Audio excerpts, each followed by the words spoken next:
Bismillahirrahmanirrahim. Assalamualaikum warahmatullahi wabarakatuh. Ya, kita lanjutkan lagi ke bahasan selanjutnya yaitu tentang presesi dan notasi serta objek langit lainnya. Ya, kalau presesi dan notasi itu apa?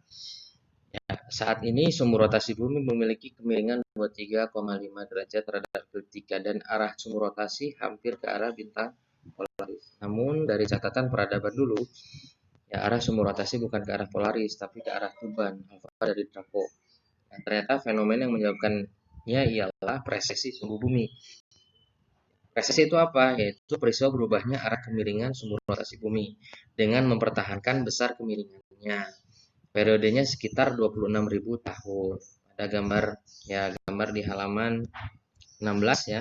Gambar di halaman 16 menunjukkan kemiringan sumbu bumi saat ini ya dilihatkan dengan garis putus-putus ya.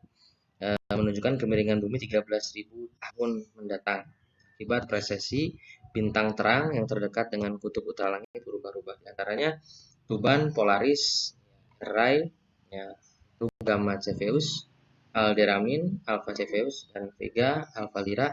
Ya, penyebab presesi ini adalah pengaruh gravitasi bulan dan matahari terhadap bentuk bumi yang tidak bulat sempurna. Ya, seperti gasing yang berputar melalui gangguan. Selain bintang kutub, presesi menyebabkan titik Aries. Nah, ini yang penting untuk kita tahu bahwa karena presesi itu menyebabkan titik Aries bergerak. Ya, dahulu ada di rasi Aries, sekarang ada di rasi Pisces. Begitu pula dengan Libra. Ya, Libra sekarang di rasi Virgo. Nah, presesi ini menyebabkan ascensoreta dan deklinasi bintang berubah. Apa itu ascensoreta dan deklinasi? Itu adalah koordinat dari tata koordinat, salah satu tata koordinat benda langit. Ya. Nah, kali jelaskan nanti. Nah, kemudian dalam presesi ternyata sumbu rotasi tidak bergerak mulus dan agak bergoyang yang disebut nutasi. Nah, nutasi ini adalah menyebabkan sumbu rotasi bergoyang dari lintasan presesinya dengan amplitudo sekitar 9 detik busur.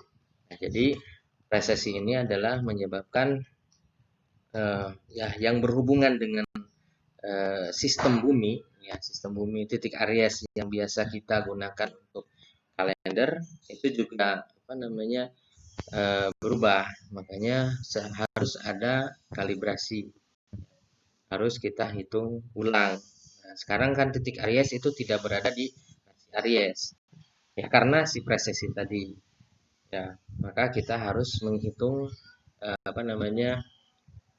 ya galatnya atau menghitung kesalahannya, yang menghitung errornya, ya. Supaya kalender ini yang kita gunakan itu masih sesuai dengan realita yang ada, dengan definisi yang awalnya dijadikan acuan. Nah, kemudian selanjutnya kita punya objek langit lainnya, ya. Objek langit lainnya. Pertama adalah galaksi, nebula, dan cluster ya, cluster bola. Ya, kita berada di dalam galaksi. Ya, tata surya kita berada di dalam galaksi Bima Sakti atau Milky Way, di mana matahari berada.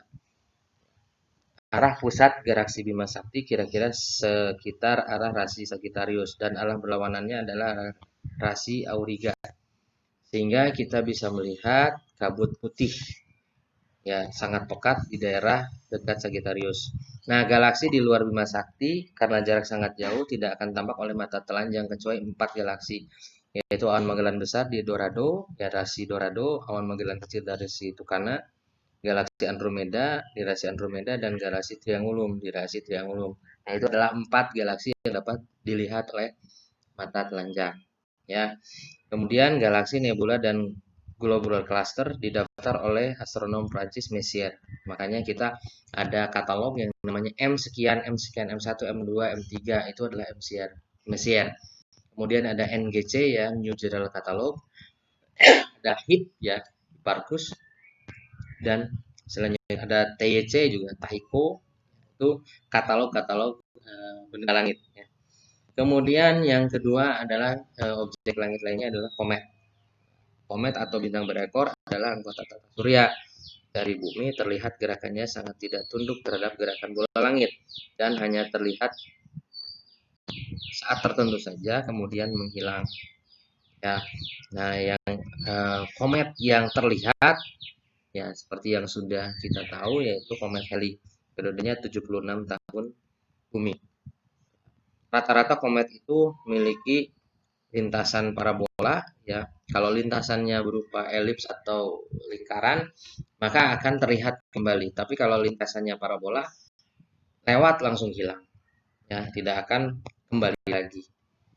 Kemudian yang ketiga adalah planet kerdil dan asteroid. Ya, planet kerdil atau dwarf planet ada tiga, ada Pluto, Ceres, dan Eris. Ketiganya hanya akan terlihat dengan bantuan teleskop. Begitu pula dengan asteroid dan benda-benda kecil tata surya lainnya atau ya small bodies ya solar system. Kemudian yang terakhir adalah meteorit. Ya, meteorit adalah benda-benda serpihan yang berada di tata surya. Karena masanya kecil, kadangkala ia tertarik ke gravitasi suatu planet dan jatuh ke planet tersebut saat memasuki bumi. Yang akibat gesekannya dengan atmosfer, ia akan tampak seperti bintang jatuh atau bintang beralih, disebut meteor. Apabila meteor tidak terbakar habis di atmosfer dan mencapai permukaan bumi disebut meteorit. Ya. Nah, jadi meteor itu ya akan banyak terlihat di langit setelah tengah malam.